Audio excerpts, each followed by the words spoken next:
Acho que o nervosismo está me dando dislexia. Pessoal, bom, tão importante quanto entender o que é a gente entender como trabalhar esse problema, né? E a gente vai estar trabalhando, vai estar entendendo alguns aspectos muito importantes aqui. Bom, segundo a Alessandra e Paula Teles, duas grandes estudiosas dessa área, a gente pode estar trabalhando de várias formas, utilizando várias metodologias esse problema. A primeira é a aprendizagem multissensorial, onde você trabalha diversos aspectos sensoriais da criança. Sabe quando a gente faz uma atividade envolvendo massa de modelar?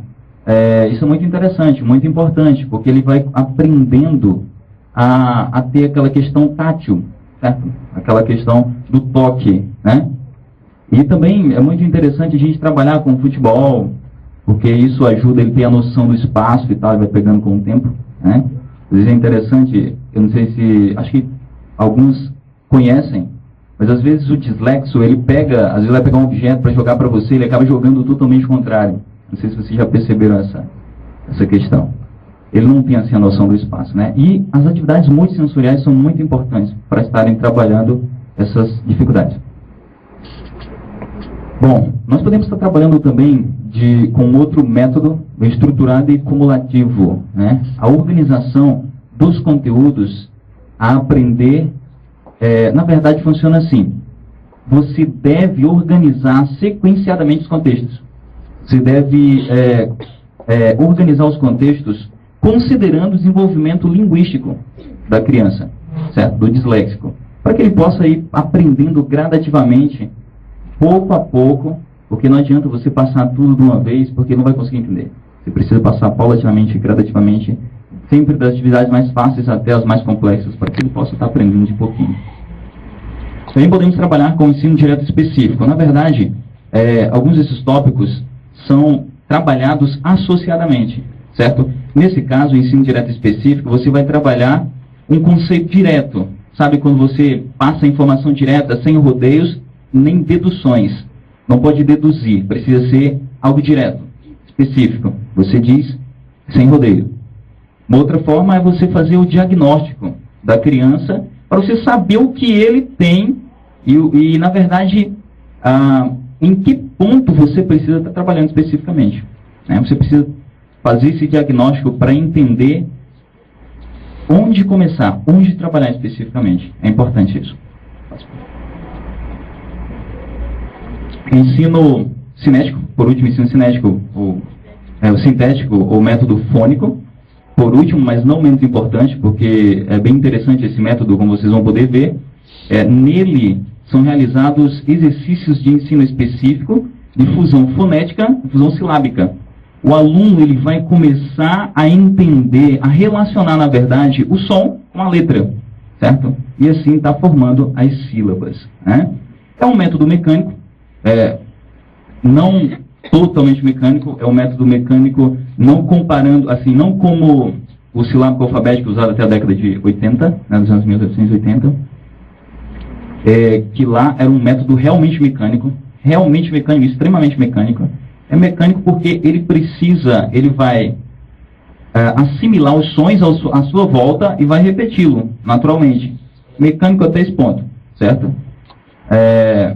Nesse método, objetiva-se também que o aluno internalize os padrões regulares de correspondência entre som e letra. Qual que é o que a gente acabou de falar? Que ele associe grafemas e os fonemas, as letras e os sons, né?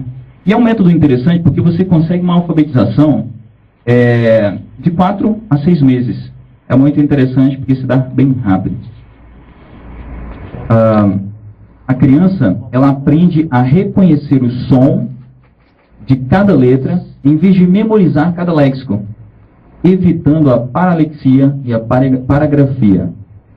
Essa questão da paralexia é quando o aluno confunde a palavra ao ler. E na escrita, quando ele confunde ao escrever. É isso daí. Causa esses problemas, ele tem essa dificuldade. É um método escolhido e recomendado pelo Comitê Nacional de Leitura nos Estados Unidos, certo? Depois de analisarem mais de 100 mil estudos científicos sobre o desenvolvimento da leitura, eles aplicaram esse método, que se tornou bastante interessante e teve muito êxito, certo?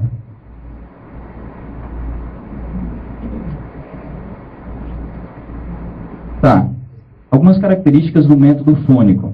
Ele é dinâmico, interativo e lúdico. Talvez vocês não estejam entendendo, na verdade, o que é o método fônico. Mas, na verdade, ele é dinâmico, interativo e lúdico porque é uma forma... interativo é uma forma interativa de trabalhar. Você vai... eu vou citar mais à frente um exemplo. Ah, tá bem aí. É o exemplo do método da abelhinha. Não sei se vocês conhecem. Onde a professora... ela relaciona os personagens da história com as letras e os nomes das letras. E ele vai assim começando a entender essa questão dos sons das sílabas, que as sílabas formam, certo? Quando as letras se unem, né?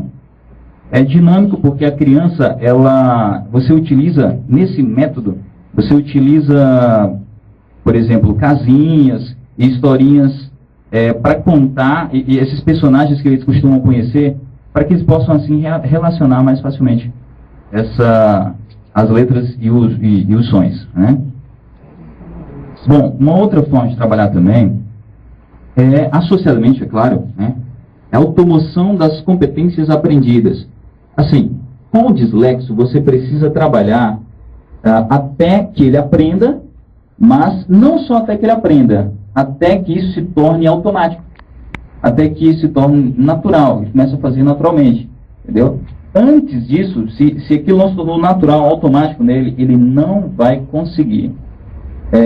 Ele vai com o tempo perder essa noção de como fazer. Então é preciso fazer com que aquele método se torne automático, que aconteça naturalmente.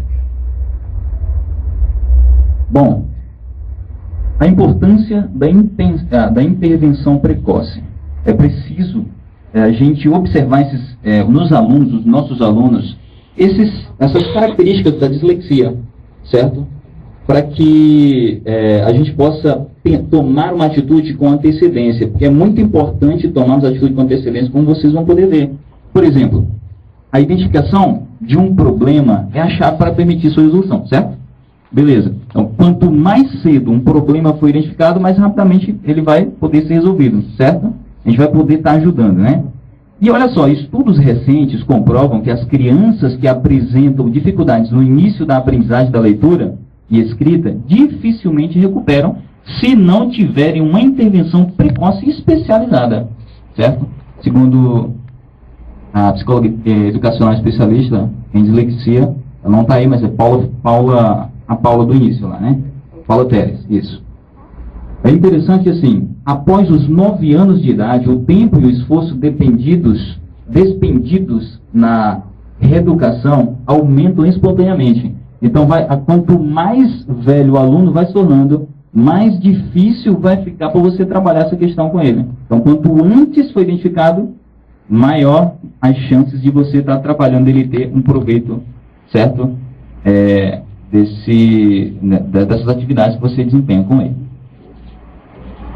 Também temos assim, um artigo de Stefanovich, o efeito de Mateus. Os riscos ficam cada vez mais ricos, os ricos ficam cada vez mais ricos e os pobres cada vez mais pobres, associando com a dificuldade em adquirir as competências leitoras precoces. Então é a ideia de a gente identificar isso precocemente, certo? Para que o problema possa ser resolvido o quanto antes. Na verdade, não exatamente resolvido, porque a dislexia, ela é uma patologia, também uma patologia, né? É uma patologia.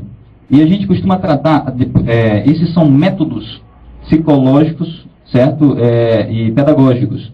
E a gente também trata elas com medicamento. Só que não é o medicamento que faz a verdadeira significância. O que realmente faz a verdadeira mudança nesses métodos psicológicos e pedagógicos que são passados para eles, trabalhados dessa forma. O medicamento é apenas para apaziguar alguma situação de hiperatividade, entendeu? Para que o aluno possa ter uma certa atenção para então entender o que está sendo passado para eles.